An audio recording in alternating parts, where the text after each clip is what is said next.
I'd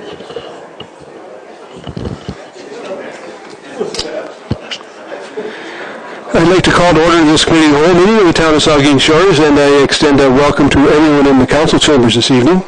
The first order of business is a declaration of peculiar interest, and I'll remind every member of your responsibility to declare, if you have one. Councillor Legault. Thank you, Mr. Mayor. I'd like to declare on item number 2 on deputations, as well as the planning 4.4 on both items. Okay. Thank you. So noted. Nothing further than this evening we have 2 deputations, and the first is John Cherry and Tony Porter, and they're here about, they're a fundraising committee, and they're here about to bring us an update on a great project that's going on in their community. So welcome, Tony and John.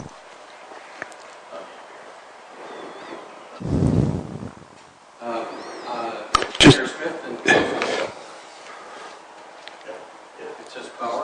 talk. Oh, there we are. Sorry about that. Mayor Smith and members of Town Council, good evening. Several months ago, our fundraising committee came before you to briefly outline our construction project for the addition to an existing office and service location here in Saugeen Shores, Elgin. At that time, we spoke of our needs for financial assistance to help our project. We asked for your help, and we were overjoyed to be advised that Town Council had approved not only a cash infusion of $10,000, but also an additional amount of $20,000 in kind to assist us with permitting and other developmental fees. These amounts have gone a long way towards helping us reach our final goal, and as of this evening, I can confirm that our committee has raised $252,317.50 of our final goal of $300,000. That's allowed the addition of approximately 1,100 square feet to the current existing facility, which is on 21 Highway, just next to the Rexdale. I'm sure many of you see the construction underway, which includes revised access ramps and a rear deck, updated wheelchair access to 2 washrooms, a large new kitchen facility completely outfitted with entirely new appliances, several additional meeting rooms have been added, and the dramatic change to the facade of the building will be apparent to all of you as you drive by. These changes are going to allow the community staff to continue to bring a high level of dedicated care and instruction to the more than 75 self-advocates that we presently serve. We're pleased to confirm that presently we are on budget and on time, with early completion expected to be in late July 2014. It's not often in any project. All of us in business know that you don't often get on time and on budget, and we're hoping to be a little under budget. And on behalf of our committee, which includes Tony Porter and Gary Dale, David Elliott, Ann Voss, Ross Brooks, Nicole Hatton, and myself, as well as the staff and self-advocates of community living, we'd like to thank you very much. Thank you very much, John. I'm going to ask the committee if they have any comments or questions. If not, we do have the check here for you tonight, and we'll present it here shortly. But I say this always when I get this opportunity for the group of people that work with community living, that the work that you do makes a big difference in people's lives, and we thank you for that work in our community. Well, it's just a chance to give back. Okay. If you want to come up, maybe we could probably get a picture of this check, and it might help your fundraising. Sure.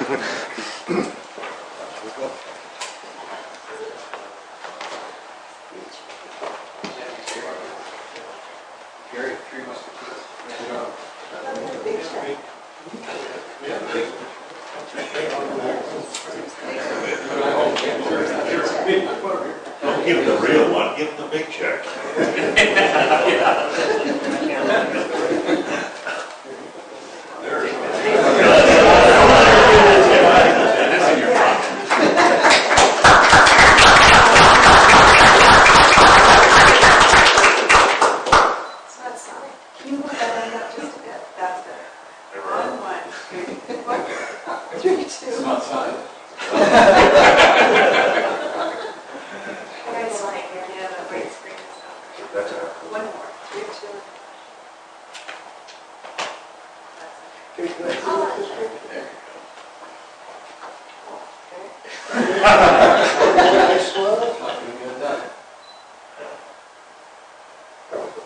That's great. Okay.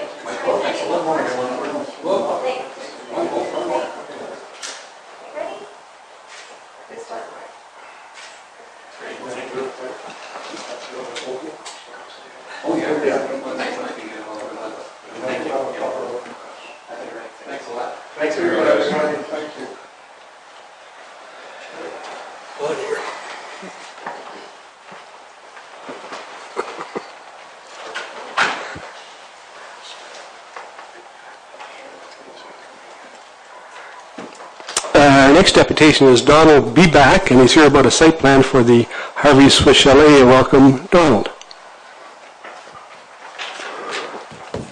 Mr. Mayor, members of committee, good evening and thank you very much. My name is Don Beback and I am the owner of the Dollar Tree Plaza. With me tonight is also Mr. Jeff Dale.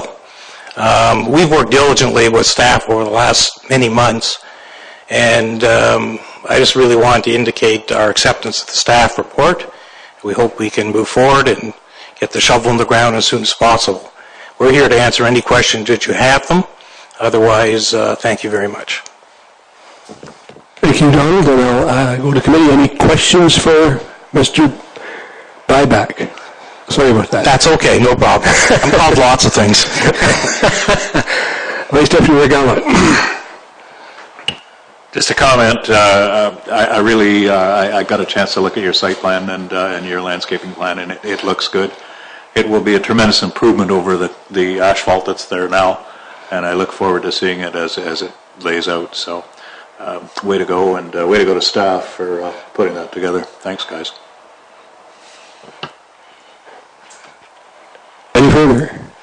That was very short, then. Thank you, Mr. Beback. Thank you.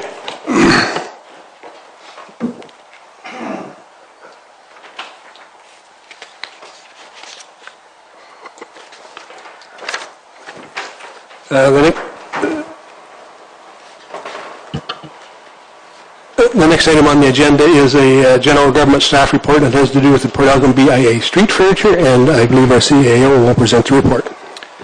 Thank you, Mr. Mayor. The Port Elgin BIA recently purchased and began placement of new street furniture in the downtown core. The project was funded through a Spruce the Bruce program grant. Staff has met with representatives of the BIA to gain a better understanding of the plan and received their formal request for street furniture placement in late June. The request was circulated internally for comment, reviewed in the context of our existing patio policy, and commented on by staff on behalf of the Accessibility Committee. The particulars of the benches is contained in the report. That's included with your agenda. It's noted that the bench units will be placed against number businesses as well as within Coulter, Parkhead, and Green Street. The BIA representatives indicate the chairs will be secured and they will investigate different options as to how this will be achieved. They are intended to remain in place until after Pumpkin Fest weekend, after which the BIA will be responsible for their removal and storage.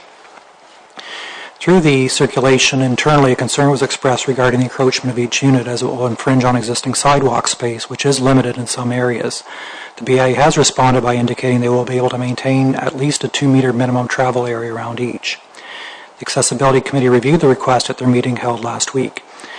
The comments received related to their desire to have been consulted prior to the purchase, the positioning of the benches, a sufficient distance from corners, and the desire that the bench seats be as horizontal as possible, the height of the underside of the umbrella, and a general concern about sidewalk clutter.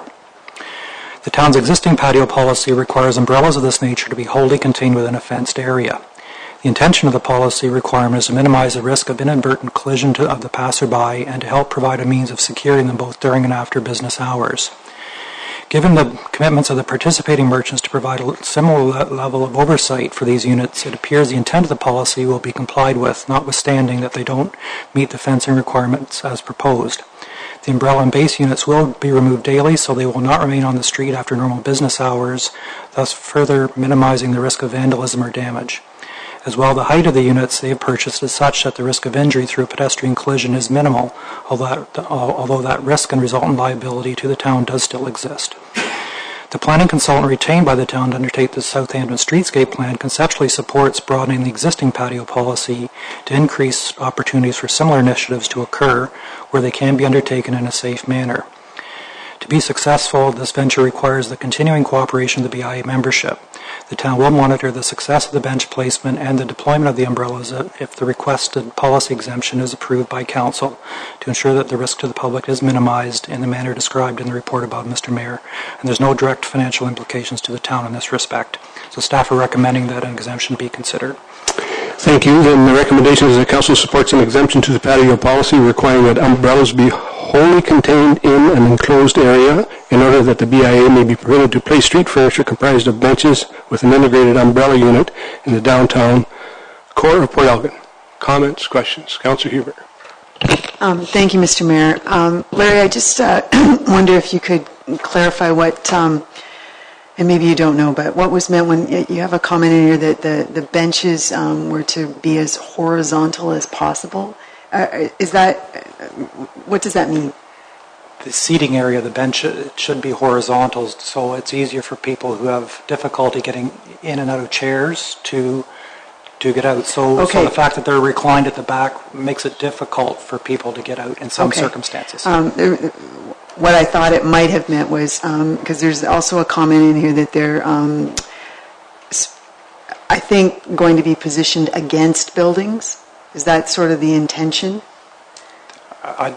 They will be placed as close to the building as possible. If the umbrellas proceed, they will have to come out a little bit because of the diameter of the umbrella unit itself. I just, on Sunday when I drove through downtown Port Elgin, I noticed, they look nice on the street, but a lot of them were on angles, and it was, you could see people having difficulty getting around them. Yes. And there were there was one at the corner, at the stoplight corner in front of Pharma Plus that was actually very close to the corner. So it would be nice when they're out there for real that that gets paid attention to. I also just want to.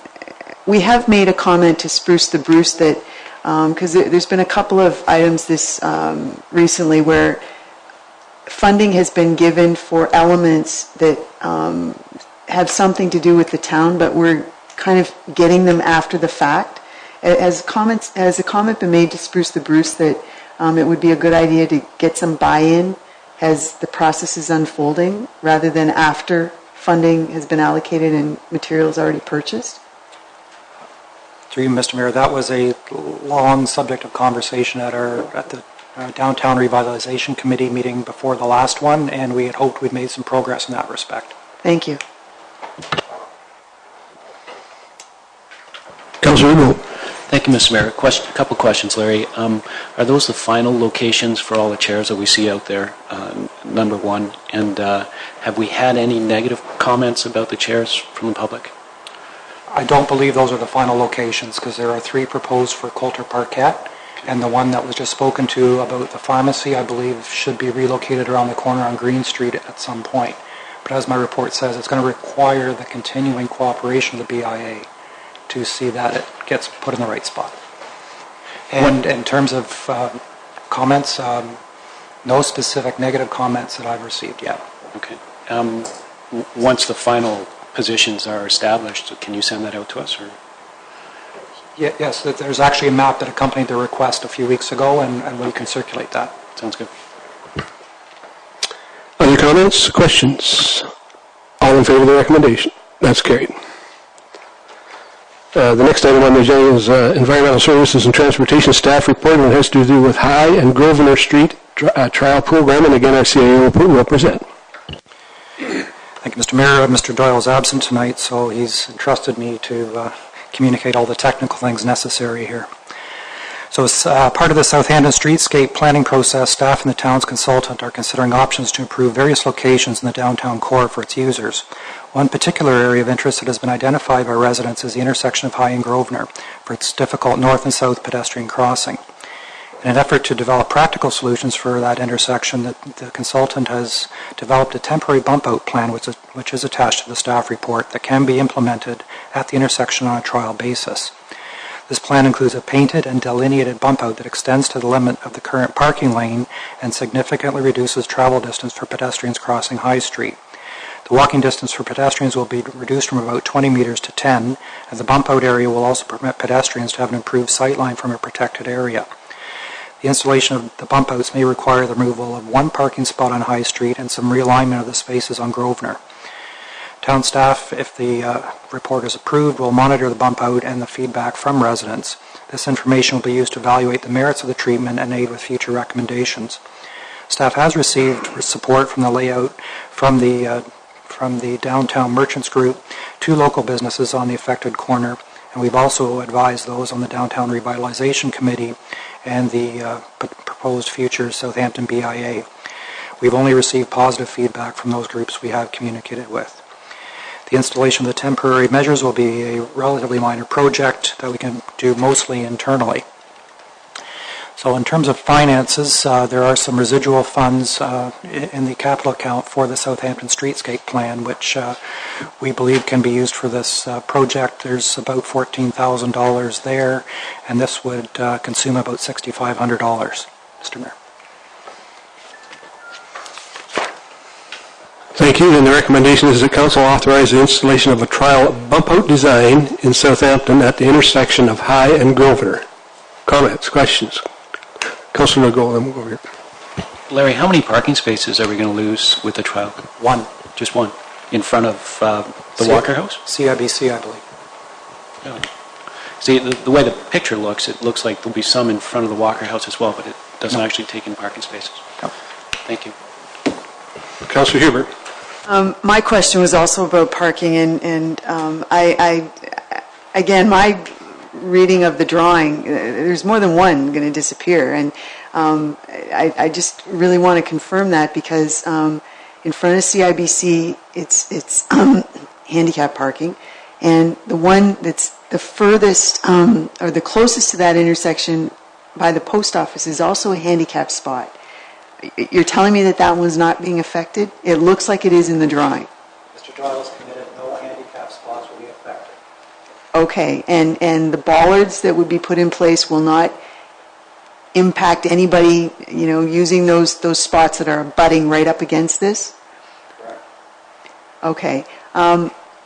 Just also, we do have a bump out already in Southampton, as I mentioned to you earlier, Larry. If you look at what's at the entrance to Ferry Lake, there is one right on that corner. So, we have some experience with this, and I hope the experiment works.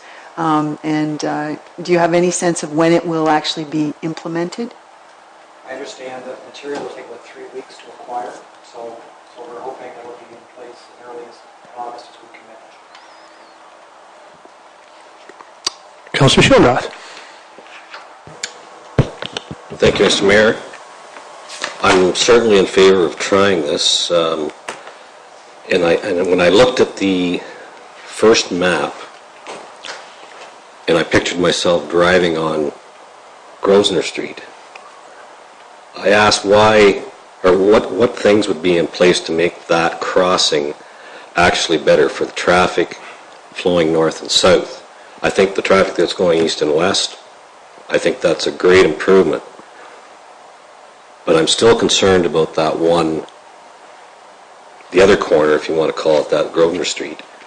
Because when I looked at the stop sign and the pedestrian crossing actually isn't changing much, I envisioned myself in my car trying to turn right down to the flag.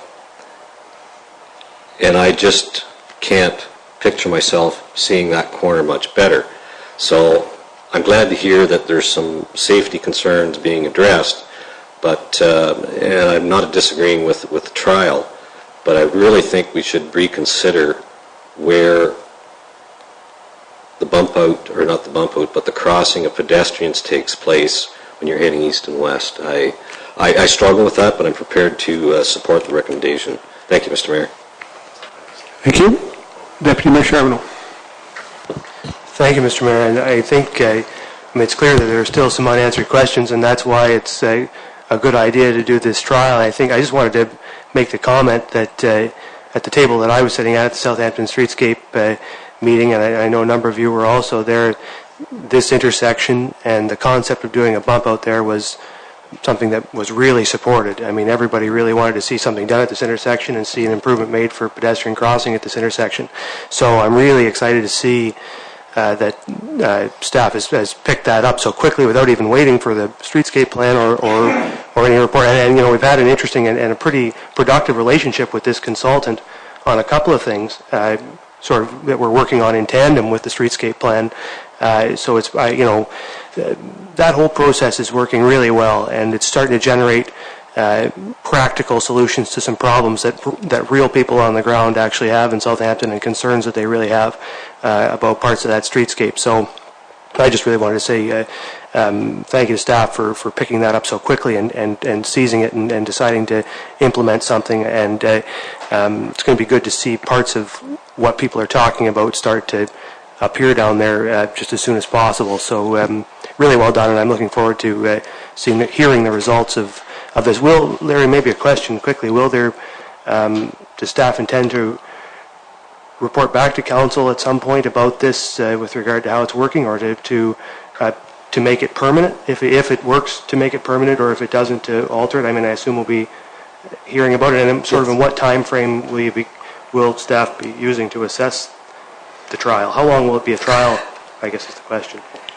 I hope we can actually get it in place so we can observe very carefully what happens during the peak times of the year. I think the timing for the final report is such that we can get some input into it, so that when council sees the final report in the fall, there will be some recommendations about whether this is actually working or what variation to it do we need to make it more successful.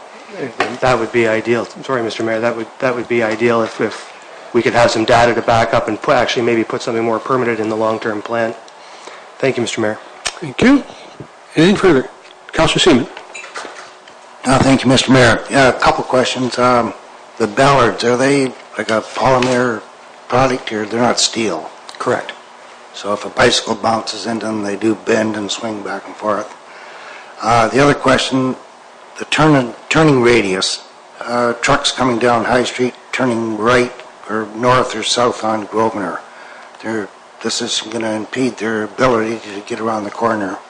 So I believe the paved width of High Street is still sufficient, that it does work. Okay, thank you. And one more comment. Councillor Shildroth, same point, where you look where you have to stop, yes, going north or south. You can't see what's coming there, so you actually got to sneak all the way out to the front of High Street to see what's coming up and down. So where it is right now isn't going to work. So I've made a note. Yeah, thank you. That's it, Mr. Mayor. Councillor Legault. Councillor Seaman, I think the intent there is obviously that the sidewalks aren't moving and the pedestrians are accustomed to coming and crossing at that particular point, and it would be hazardous to move the stop sign up and have somebody walk out in front of a car, I think, and that's probably the intent of leaving it like this. Just a thought. Thank you. Anything further? All in favor? That's carried. So the next item on the agenda then is a Planning and Development Staff Report, and it has to do with the Harveys Swiss Chalet Site Plan, and our Director of Bart will present. Manager of Development. I'll get that right, Bart. Thank you, Mr. Mayor. 224615 Ontario Inc. owns the land on which the Dollar Tree is located. The lands were the location of the former Canadian Tire Store and Gas Bar. The proposed restaurant is to be located at the same location as the former gas bar. The owner is proposing to construct a 279 square meter restaurant.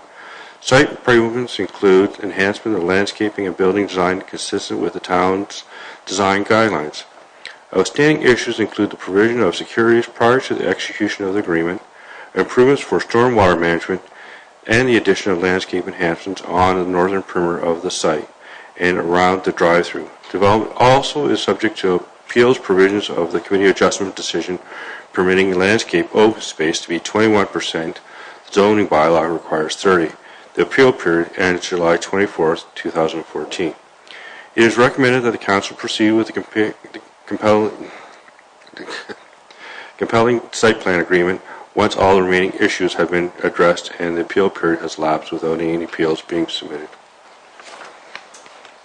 Thank you, Bart. The recommendation is that Council pass a bylaw to authorize a site plan agreement with 224615 Ontario Inc.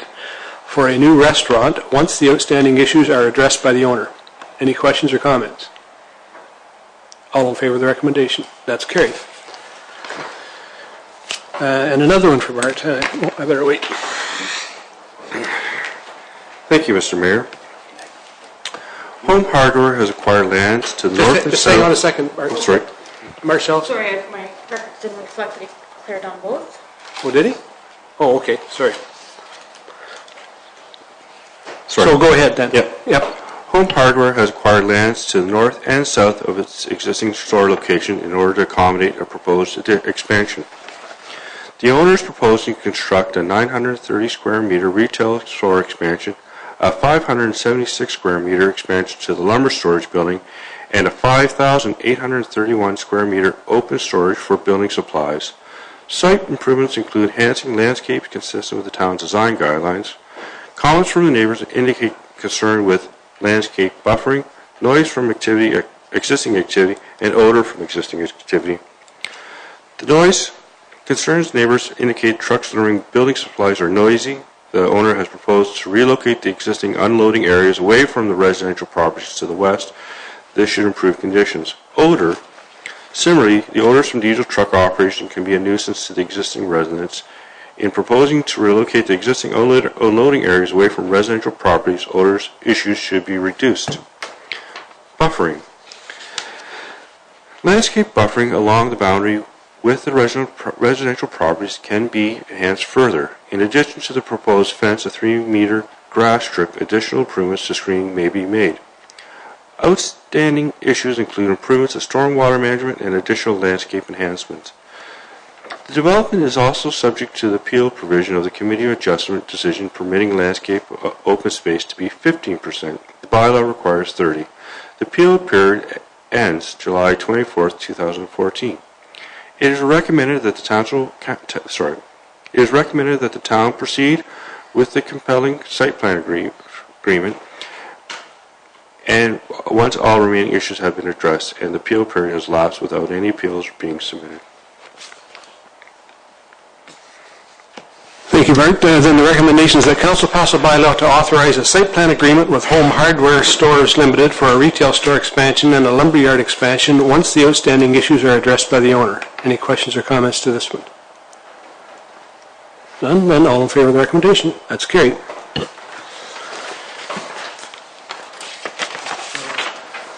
This thing's not working. It's blank now from this thing. This thing's blank from now on, so I just need the recommendation when it's done for the next report, the Centennial pool.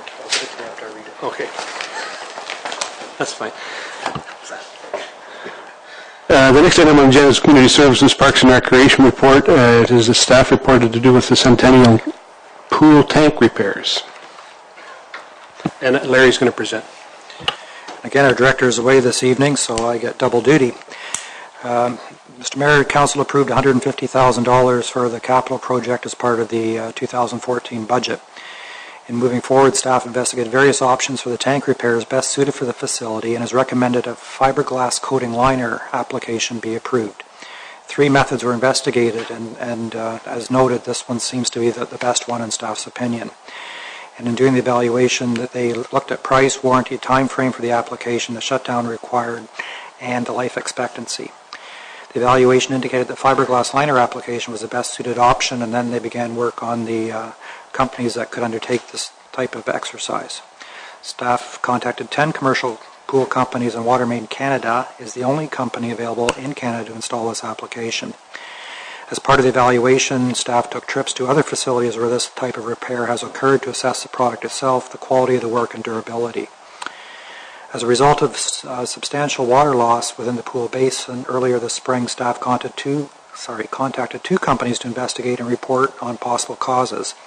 Canadian Leak Detection was engaged to investigate the skimmers, drains, supply, and return lines.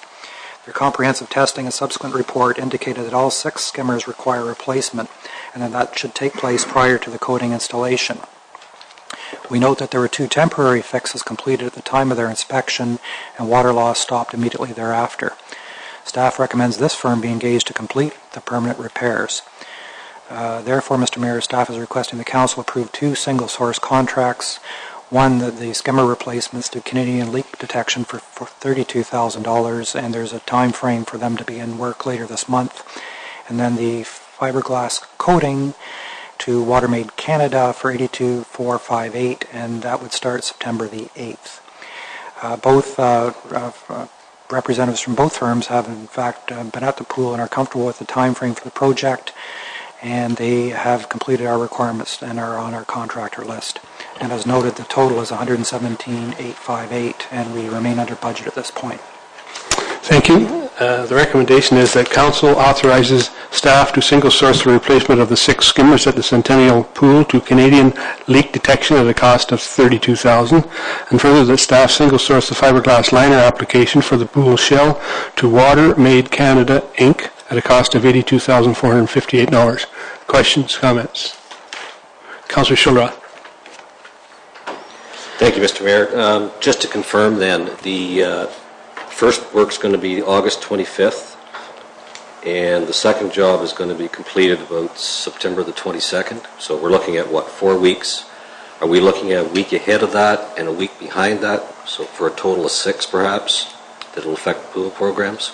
I believe we need to close the pool early to drain and do some preparatory work. The tile that's in there has to come out first, so I believe there's a week shutdown before this starts. Thank you. Deputy Mayor Charbonneau. Thank you, Mr. Mayor. Larry, could you just clarify for me, because it's not real clear to me from the report, the reason for the single sourcing? Why is it... I don't understand. Are these the only firms that can provide these services that you can find, or is it just that they've done work satisfactorily on previous projects? That's how it reads to me, and I just wondered, could you do a little bit more to justify the single sourcing to me? Through Mr. Mayor, both. Canadian Leak Detection was the firm that we engaged to do the loss of water, so they understand exactly what they're doing, and they have the resources to be able to do it within the time frame. So they did the report, they did the temporary repairs on the skimmers, they did the scope testing of all the other pipes and so on. So I think staff are comfortable that they already have a good understanding of what's got to happen there. So I imagine there are other firms that could do the skimmer replacement. That's not staff's suggestion. In terms of the fiberglass application, as noted, I think this was the only one in Canada that we could find to do that. Okay. Thank you, Mr. Mayor. Other questions or comments? And all in favor of the recommendation? That's carried. That's the end of our agenda, so there's a number of items there for committee's information, and we'll go for good of council, starting with Councillor Frost. I got 2 copies of it all. Thank you, Mr. Mayor. Let's see. It's been a while since we were in here, and we did the staff appreciation barbecue, and there was a number of us there, and a lot of staff to feed. And it was a good day. It was a little bit on the warm side, but I managed to feed half, and Stu managed to feed half, and we got everybody looked after there. July 5th, I was at the Beechers in Gobles, and it was actually one of the better days we've ever had out there for their AGM. The weather was perfect, good breeze coming in off the lake, and we covered the topics and piping plovers and a few concerns. Dan Rivet was there to give the police perspective and some assurances were required, and to give his same old answer about PWCs on the water, and he has no jurisdiction on that water. But it was a good time, and it was enjoyed. And the last thing I have is Southampton's Rotary Golf Tournament. I attended that this year. I missed last year's and went for this one, and they've raised some more good funds for the hospital, and it was not a good outing. Thank you, Mr. Mayor. Thanks, Don. Councillor Hewer. Thank you, Mr. Mayor. I noticed that the Heritage Committee minutes are in the package. I would encourage all of you to take a look at it. The resurrected Heritage Committee is a very vibrant group of people. We're smaller in number than we used to be. We've got space for more members, and we've been going out and visiting sites and talking, and it's just a very lively committee, and good things are to come in the future from it. I do want to mention that the Heritage Committee will have a table at the Marine Heritage Festival coming up on Saturday the 26th and Sunday the 27th in Southampton. And I don't know if any of you are going to have cardboard boat races, but we're going to have some fun stuff at the Heritage Committee booth. I also just wanted to comment that it's nice to see the construction on Huron Street and Saugeen Street, or Clarendon, whatever you want to call it, over there by the harbor, almost finished. It was a nice project, and it's clipped along. I know the residents there are quite happy to not have the vibrations anymore, so it'll be nice when it gets finished. I was at the opening of the Fairy Lake Pavilion, as were a number of people around the room. Luke, the Deputy Mayor, did an admirable job of cutting the ribbon. Nice facility, and already you can see that it's serving its purpose well. We had a great little book sale, the Friends of the Southampton Library. I'll just comment on that too. We moved to the boathouse this year, and Southampton is a great town. Lots of people donate books and lots of people buy books, and it was a record-breaking year for our sales. And I took some books out on the street, a little sort of our version of a pop-up sale. Thank you to the town for letting us put some tables in front of the plywood in front of Mr. Burke's development, the former Rexall building. Interesting to be on the street talking to tourists, and if you have a chance to just hang out, and I know some of you do for various reasons. The bikers were there from Michigan, buying hardcover books. I don't know where you stick stuff on a bike. Maybe Councillor Legault can help me out with that. But and there were people from Southampton, England, who were actually in Owen Sound, and there was nothing to do in Owen Sound, so they thought, Southampton, let's go to Southampton. It was cool on the street. So thank you for the town for enabling that. I also attended on Saturday the Southampton Residents Association annual general meeting. Just sat at the back, and they've got a new board, and they're talking about moving forward, so it'll be interesting to see. They're planning an all-candidates meeting in August, and they have some interest in highway development and things like that, and so I think it'll be interesting to see what they have to say in the future. Thank you, Mr. Mayor. Thank you, Councillor Schindler. Thank you, Mr. Mayor. Just again for the Fairy Lake Pavilion, thank you again to Bud Halpin and his SDSS students. They're great work. That's their second project, of course. The River Street Station is the other one. So if they can continue to do work like that, it's contributing to the town. Finally, thank you to Duncan Hawthorne and Bruce Power. The weather cooperated, great night. It was amazing to see all those families in town. I don't know where all those little kids, but I don't miss the screaming. I'm past that now. Finally, my last and favorite event that's coming up this week is the Antique Show and Sale here at the Plex, and it's this Friday and Saturday. Great event for those that are into antiques, and I'm looking forward to going into that show again. Thank you, Mr. Mayor. Thanks, Ed. Vice Deputy Mayor Gallimont. Thanks, Mr. Mayor. It's been a busy time this last 3 weeks. I got to go fishing in the Lake Huron or Chantry Chinook press kickoff, and didn't catch any fish, but a great ride. And I want to thank Bert and the guys for donating the gas. I know it's not cheap to run those boats, and Dan Rivet and I had a good conversation, but we didn't catch any fish, so had a good time. Fireworks were great. The fire games were awesome. The golf, the Rotary Golf, Ton's getting better every time we golf, so I'm looking forward to golfing with him again sometime in the future. Staff barbecue was good. What I wanted to tell you about is the Jeff Preston. Jeff Preston is this Friday, our Rotary tournament here in Port Elgin. And there's still room for foursomes, so if anyone has a notion that they'd like to golf, contact Saugeen Golf Course and you can sign up. And the night before, on Thursday, at the golf course, is our thank you to all of our supporters, our community supporters. And it's a wine and cheese. And Peely Island donates the wine, so it's a pretty good deal. And there's a silent auction, so the deal is bring your money and support all those projects that Rotary supports. Thanks, Mr. Mayor. Thanks, Doug. Councillor Brown. Thank you, Mr. Mayor. I was also at the Fairy Lake grand opening. Still can't get over that place. I think it's just fantastic, and I think our community should be proud of it. I was at the golf Rotary Golf. It was nice to be part of that because of what they do for the community, and other than that, everything else was said. Thank you. Councillor Seaman. Pretty well everything's been said. Just add, I was at the Port Elgin Saugeen Beachers as well, general annual meeting, and what a wonderful bunch of people to work with. They very easy to work with this community, and they're a pleasure. Southampton Rotary Club Golf Tournament, always a pleasure to go to that. Great funds to the hospital, and happy to be there and contribute. Thank you, Mr. Mayor. Thanks, Ed. Councillor Legault. Thank you, Mr. Mayor. I was at the Beachers Association's meeting as well, and a great group of people, and it's nice to see that it's under new leadership, and they'll carry on with that association.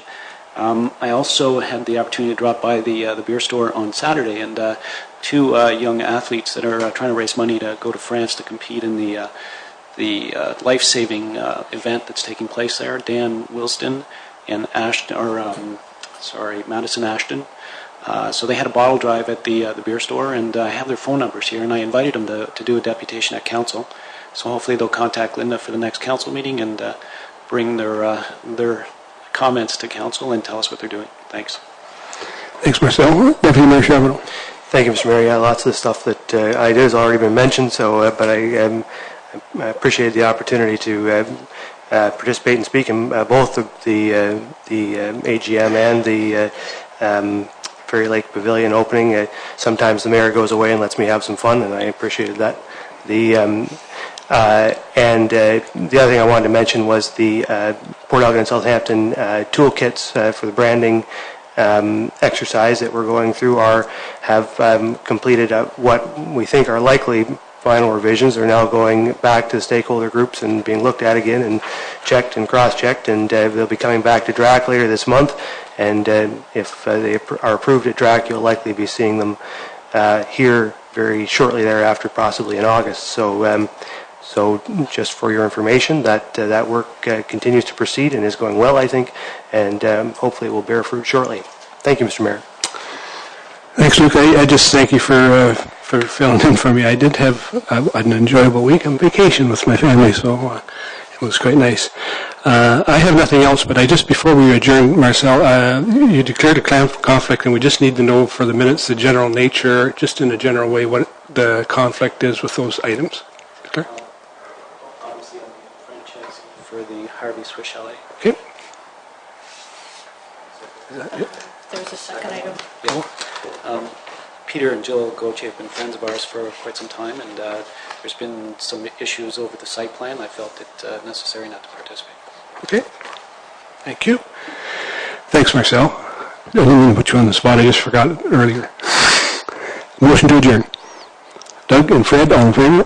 Great.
I'd like to call to order this regular council meeting of the town of Saugeen Shores.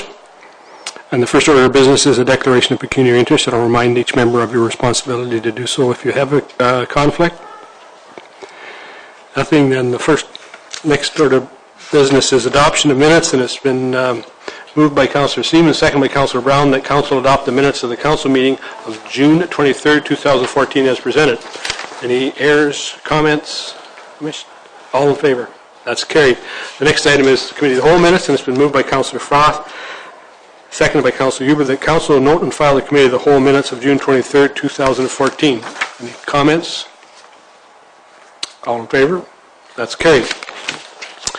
The next is a reports of the committee of the whole, and the first is a general government report. And it's been moved by the Deputy Mayor Charbonneau and seconded by Councillor Legault that council of the town of Saugeen Shores adopts the general government report dated June 23rd, 2014, recommending that we accept the 2013 annual audited financial statements as presented by Michael Bolton of BDO Dunwoody.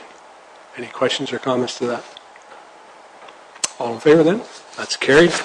The next is an environmental services and transportation report. It's been moved by Councillor Shildroth, seconded by Vice Deputy Mayor Gownlock. The council of the town of Saugeen Shores adopts the environmental services and transportation report dated June 23rd, 2014, recommending the council pass a resolution requesting the MTO to make an exemption from their standard policy to accommodate a closed sewer system on Highway 21 directly north of Concession 10. Any questions or comments to that report? All in favor then? That's carried. The next is the Community Services and Parks and Recreation report. Excuse me. It has been moved by Councillor Huber and seconded by Councillor Frost that the Council of the Town of Saugeen Shores adopts the Community Services, Parks and Recreation report dated June 23rd, 2014, recommending the approval of the public facilities naming policy as presented. Any questions or comments to that motion? All in favor then? That's carried. The next item on the agenda is bylaws, and the first is an amend a traffic bylaw, and it's been moved by Councillor Legault and seconded by Deputy Mayor Charbonneau that bylaw 61-2014, being a bylaw to amend bylaw 103-2008 and to repeal 45-2010 to regulate and control traffic in the town of Saugeen Shores, is hereby read a first, second, and third time, and finally passed and sealed this 14th day of July 2014. Excuse me. Any questions or comments to the motion or bylaw? All in favor then? That's carried. The next item is rezoning for Margot Richer, and it's been moved by Vice Deputy Mayor Gowanlock and seconded by Councillor Shildroth that bylaw 62-2014, being a bylaw to amend zoning bylaw number 75-2006, being the comprehensive zoning bylaw for the town of Saugeen Shores by Margot Richer for lands described as 3 Side Road 2324, town of Saugeen Shores, is hereby read a first, second, and third time, and finally passed and sealed this 14th day of July 2014. Any questions or comments? All in favor? That's carried. And the last one, is the second last one, sorry, is the rezoning for Tibor Bazzoni, and it's been moved by Councillor Brown and seconded by Councillor Seaman. That bylaw 63-2014, being a bylaw to amend zoning bylaw number 75-2006, being the comprehensive zoning bylaw for the town of Saugeen Shores by Tibor Bazzoni for the lands described as 198, Concession 10, town of Saugeen Shores, is hereby read a first, second, and third time, and finally passed and sealed this 14th day of July 2014. Any questions or comments to this motion or bylaw? All in favor then? That's carried. And the last one is a confirmatory bylaw, and it's been moved by Councillor Frost and seconded by Councillor Huber. The bylaw 64-2014, being a bylaw to confirm the proceedings of the Council of the Town of Saugeen Shores, is hereby read a first, second, and third time, and finally passed and sealed this 14th day of July 2014. All in favor? That's carried. I hereby confirm that bylaw 61-2014 through to and including bylaw 64-2014 have been hereby read a third time and passed this 14th day of July 2014. It's been moved by Councillor Legault and seconded by Deputy Mayor Charbonneau that this regular council meeting of July 14th, 2014 hereby adjourned at 8:30 p.m. All in favor? It's carried.